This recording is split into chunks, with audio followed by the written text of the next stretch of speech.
Hi friends, welcome back to our channel. ఈరోజు నేను మీతో ఒక yummy tasty almond chicken curry ఎలా చేయాలో చూపిస్తాను. సో లేట్ చేయకుండా వీడియోలోకి అయితే వెళ్ళిపోతాం. అంతకంటే ముందుగా మన ఛానల్ ఎవరైనా ఫస్ట్ టైం చూస్తున్నట్టయితే ప్లీజ్ మన ఛానల్ సబ్స్క్రైబ్ చేసుకోండి. పక్కన బెల్ ఐకాన్ ప్రెస్ చేయడం అసలు మర్చిపోవద్దు. ఇక్కడ నేను చికెన్ ఒక 1/2 kg తీసుకున్నాను. సో చికెన్ ఇలా కడిగి పెట్టుకొని స్కిన్లెస్ చికెన్ అనమాట. సో ఇక్కడ నేను ఒక 1/2 స్పూన్ సాల్ట్, 1 స్పూన్ కారం, ఇంకా కొంచెం పసుపు వేసుకొని, సో ఈ కారము పసుపు సాల్ట్ అనేది మనం చికెన్ పీసెస్ పట్టేలాగా మంచిగా కలుపుకొని ఇలా మ్యారినేట్ చేసుకొని పెట్టుకోవాలి ఒక 1/2 అవర్. ఇక్కడ ఒక నేను 15 to 20 ఆల్మండ్స్ తీసుకొని ఇలా పౌడర్ చేసుకున్నాను.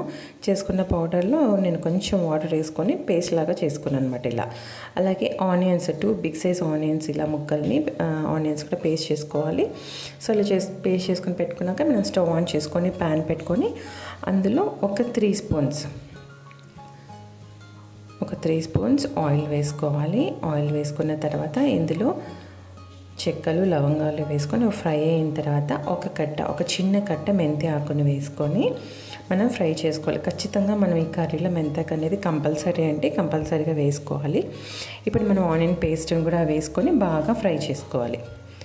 ఫ్రై చేసుకొని ఇలా మంచిగా ఫ్రై అవ్వాలండి. ఎందుకంటే మనం పేస్ట్ చేస్తున్నాం కాబట్టి మనం కొంచెం బాగా ఫ్రై అవ్వాలి, లేదంటే మనకు పచ్చి వాసన వస్తుందన్నమాట కర్రీ అంతా. ఇప్పుడు ఒక 1 స్పూన్ అల్లం వెల్లుల్లి పేస్ట్ వేసుకోవాలి. వేసుకొని అది కూడా మంచిగా ఫ్రై చేసుకోవాలి. పచ్చి వాసన పోయేలాగా స్మెల్ అంతా పోయేంత వరకు బాగా ఫ్రై చేసుకోవాలి. ఫ్రై అయిన తర్వాత ఇప్పుడు మనం ముందుగా ప్రిపేర్ చేసి పెట్టుకున్న ఆల్మండ్ ఆ పేస్ట్ అంతటిని ఇందులో వేసుకొని బాగా ఫ్రై చేసుకోవాలి. ఇది అడుగంటుతూ ఉంటుందండి ఈ బాదం పేస్ట్ అనేది. సో మనం అడుగంటకుండా మనం కలుపుకుంటూ ఫ్రై చేసుకోవాలి.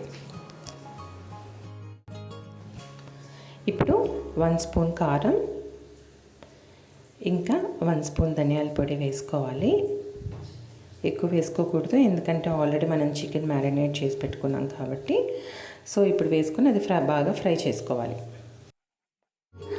మనము పేస్ట్ పౌడర్ చేసుకున్నాం కదా, సో మిక్సీ జార్ ఉండే వాటర్ని కూడా ఇలా వేసుకొని మనం బాగా బాయిల్ అవ్వనివ్వాలి. మంచిగా చెప్పాను కదా, మనం కలుపుకుంటూ ఉండాలి, లేకపోతే అడుగంటిపోతుంది అనమాట.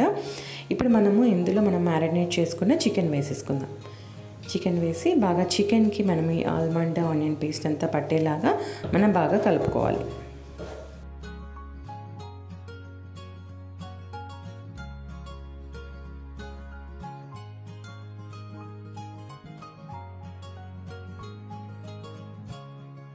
సో ఇలా చికెన్కి ఆల్మండ్ ఆనియన్ పేస్ట్ అంతా పట్టేలాగా అంతా మనం కలిపి పెట్టుకొని ఇప్పుడు లిడ్ పెట్టేసుకోవాలి.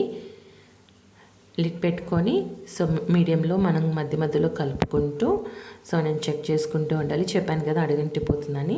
సో ఇలా ఆయిల్ మనకు పైకి వచ్చిన తర్వాత మనము సాల్ట్ అనేది నేను స్టార్టింగ్లోనే వేసుకొని మర్చిపోయాని చెప్పి ఎండింగ్లో వేసాను అనమాట.